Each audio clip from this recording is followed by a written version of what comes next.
Breaking news. Uttar Pradesh के जनपद पीलीभीत में चारों विधानसभाओं के उम्मीदवार जीत हासिल करने में जुट गए हैं। इसी को लेकर समाजवादी पार्टी के उम्मीदवारों ने प्रेस कॉन्फ्रेंस मीटिंग के द्वारा स्वास्थ्य व शिक्षा एवं सड़क और अन्य मुद्दों को लेकर बातचीत की गई। सबसे रोमांचक सीन विधानसभा सदर 127 से डॉक्टर शैलेंद्र गंगवार ने इनकम टैक्स, सेल्स टैक्स और अन्य टैक्सों की तरह विधायक टैक्स रूपरेखा जनपद में तैयार की गई है। वह मेरे विधायक बनने के बाद में विधायक टैक्स की रूपरेखा खत्म की जाएगी और जनता का उत्पीड़न नहीं होने दूंगा। विधानसभा सदर 127 से डॉक्टर शैलेंद्र गंगवार, विधानसभा सदर 128 बरखेड़ा से पूर्व राज्य मंत्री हेमराज वर्मा और विधानसभा सदर 130 बीसलपुर से दिव्या गंगवार ने भाग लिया और विधानसभा सदर 129 पूर्णपुर से आरती महेंद्र ने भाग लिया है, जो कि किसी कारणवश मीटिंग में उपस्थित नहीं हो सके। पीलीभीत से संवाददाता गोपाल शर्मा की रिपोर्ट। प्रदेश में और खास तौर पे पीलीभीत जनपद में अब ना तो कोई किसी की निजी या सरकारी जमीनों पर कोई कब्जा कर पाएगा और ना कोई अवैध खनन कर पाएगा और ना ही किसी कोई अवैध जो है गलत मुकदमों में लिखाकर किसी को जेल भिजवा पाएगा और ना ही किसी व्यापारी से और ना ही किसी छोटे या बड़े व्यापारी से कहीं पर कोई अवैध वसूली कर पाएगा। तो इन सारी चीज़ों पर विराम लग जाएगा और जनता तैयार बैठी है। इस तरह के कामों में इन्वॉल्व रहने वालों की जमानत जब्त होने वाली है। आपके यहाँ से भी टिकट मिला है, आप स्वयं एक महिला हैं, तो महिलाओं के लिए खास क्या सोच के रखा है कि महिलाओं को यह फायदा होगा अगर आप विधायक बनती हैं? हाँ, मैंने महिलाओं के लिए सोच कर रखा है। सबसे पहले अत्याचार से बचने के लिए फिजिकल एजुकेशन, जो हमारे गर्ल चाइल्ड होते हैं ड्राइंग करती हुई, उनके लिए फिजिकल एजुकेशन, मेंटल एजुकेशन पे मेरा फोकस रहेगा। और क्योंकि अखिलेश जी ने पहले भी 100 नंबर के माध्यम से सुरक्षा का एक ऐसा प्रावधान किया था, गाड़ी जगह जगह खड़ी रहती थी, और अखिलेश जी के मुख्यमंत्री बनने के बाद वो और ऐसी व्यवस्थाएं लेकर आएंगे जिससे कि हम बाहर निकलने से हमारा डर भय सब खत्म हो। मैडम, आप क्या काफ़ी धुरंधर कैंडिडेट हैं, बीजेपी से विधायक के पुत्र हैं और एक तरफ पूर्व मंत्री भी हैं, तो कहीं ना कहीं मुस्लिम ध्रुवीकरण होगा वहाँ पे, तो उसके लिए वोट आप पाने के लिए दोनों तरफ के वोट मिले, ऐसा क्या करेंगे जो आपको जीत सुनिश्चित हो आपकी? नहीं, अगर वो विधायक पुत्र है, मैं सांसद पुत्री हूँ, पहले आपको ये बताऊँ। और फिर उसके बाद जो मुस्लिम और हिंदू मुस्लिम कार्ड जो पार्टी खेलती है, वो कार्ड हमारे यहाँ नहीं चलने वाला, क्योंकि मुस्लिम मतदाता जो है स्वेच्छा से बहुत अधिक हमारे यहाँ अब से नहीं करीब 1 साल से हम लोग जोड़ रहे हैं लगातार और जुड़ रहे हैं, पार्टी के साथ अलग से जुड़े हुए हैं। और उनका ये मानना है, क्योंकि जो इस बार का अभी जो वोटिंग होगा वो वोटिंग होगा एजुकेटेड पब्लिक का, क्योंकि 10 साल पहले से लोग इतने पढ़े लिखे शिक्षित नहीं थे। आज का युवा वर्ग बहुत शिक्षित है और वो ये जो हिंदू मुस्लिम के बीच की खाई जो बना दी जाती है पार्टियों के माध्यम से, वो समझ चुके हैं। और जो पढ़ा लिखा शिक्षित वर्ग है वो बहुत आगे आ चुका, वो इन सब नीतियों को समझ चुका और हमारी पूरी उसके लिए तैयार है। ऐसा बना कि धार्मिक ध्रुवीकरण की राजनीति आपको देखने को मिल रही है पिछले 3-4 दिन से और बड़े लेवल पर मिल रही है, तो चुनाव को सांप्रदायिक ना हो, धार्मिक ध्रुवीकरण जो बीजेपी पे आरोप लग रहे हैं, उससे आप कैसे पार पाएंगे? देखिए, बिल्कुल बहुत अच्छा आपका प्रश्न है। आज न केवल पीलीभीत सदर विधानसभा पे वरन पूरे प्रदेश में भारतीय जनता पार्टी के पास केवल एक एजेंडा उनके पास है कि किसी तरीके से इस चुनाव को सांप्रदायिक कर दिया जाए।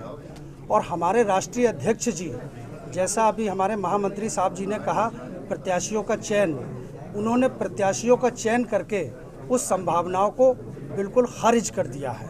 और आज हमारे चाहे स्वागत समारोह की बात हो, हमारा अभी 3-4 दिन पहले कल हमारा नामांकन था, जिसमें बिना किसी निमंत्रण के हर वर्ग, हर समुदाय, हर जाति और हर धर्म के लोगों का जो वहाँ पे लोगों ने आके मुझे आशीर्वाद दिया, उससे विपक्षियों के हौसले पस्त हैं। हालांकि अभी उनके द्वारा इन सांप्रदायिक उन्माद को भड़काए जाने की कोशिशों से इनकार नहीं किया जा सकता है, लेकिन जनता चूँकि समझ चुकी है उनको, और हमारी पार्टी, हमारी टीम किस चीज़ के लिए, इस रणनीति से निपटने के लिए पूर्ण रूप से हमारे पास तैयार है। 17-18 आपके साथ में आवेदक थे जी, वो कहीं ना कहीं भीतरघात कर सकते हैं, उनसे आप लोगों की बात हुई, वो दिख नहीं रही कहीं। आप पहले दिन ऑफिस में आए, वहाँ भी नहीं दिखे और अब भी नहीं दिखे। प्रतीक्षा करिए नामांकन वाले दिन की, सारे के सारे साथी हमारे साथ हैं।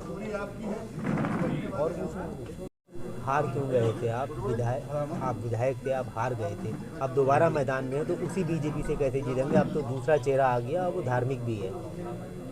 देखिए, हम लोगों ने जब हमें सरकार में काम करने का मौका मिला तो हम लोगों ने पूरे 5 साल तक काम किया, और आज अगर पीलीभीत जनपद में कहीं पर जो भी विकास अगर दिखने को मिल रहा है वो समाजवादी पार्टी के कार्यकाल का है। और उस समय कहीं न कहीं भारतीय जनता पार्टी ध्रुवीकरण कराने में, समाज का बंटवारा कराने में, कहीं न कहीं लोगों को झूठे आश्वासन देने में और कहीं न कहीं गुमराह करने में वो लोग कामयाब हुए, और वो अपनी सरकार बना ले गए, और समाजवादी पार्टी हम लोग सरकार में नहीं आ पाए, और उसी कड़ी में पूरे प्रदेश में यही स्थिति रही और हम लोग भी नहीं जीत पाए। लेकिन कहीं न कहीं जब जनता ने इनको मौका दिया, इन्हें काम करने का मौका दिया, तो इन 5 सालों में एक भी काम इन्हें दिखाने के लिए नहीं है। जहां हम लोग जब मौका मिला तो सिर्फ बरखेड़ा विधानसभा में 450 करोड़ की मेन सड़कें हम लोगों ने बनाई, पुल, पुलिया, सीसी सड़क, बाईपास, तमाम सारे CSC, बिजली घर, तमाम सारे काम हुए।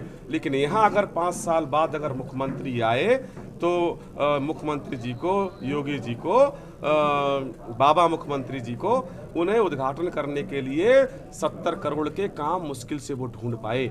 तो ये उनका रिपोर्ट कार्ड है। लेकिन आज इस प्रदेश की जनता इन चीज़ों को समझ चुकी है। हम लोग चुनाव हारे तो हमें भी अपनी कमियां देखने का मौका मिला, उन्हें सुधार करने का मौका मिला, लेकिन कहीं न कहीं जनता को भी उन्हें मौका मिला कि नेताओं को परखने का मौका मिला। तो आज जनता बीजेपी के झूठे ढोंगी पाखंडियों को जनता भी देख चुकी है, समझ चुकी है, और समाजवादी पार्टी को और माननीय अखिलेश यादव जी के काम को भी जनता देख चुकी है। तो इसीलिए आज पूरे प्रदेश की जनता माननीय अखिलेश यादव जी के साथ खड़ी है, और प्रचंड बहुमत के साथ हम लोग इस जनपद की 4 सीटें और इस प्रदेश में प्रचंड बहुमत के साथ सरकार बनाने जा रहे हैं। आपकी पार्टी भी जातीय गोलबंदी का आरोप लग रहा है, उसका जीता जागता उदाहरण हमारी शहर सीट से है।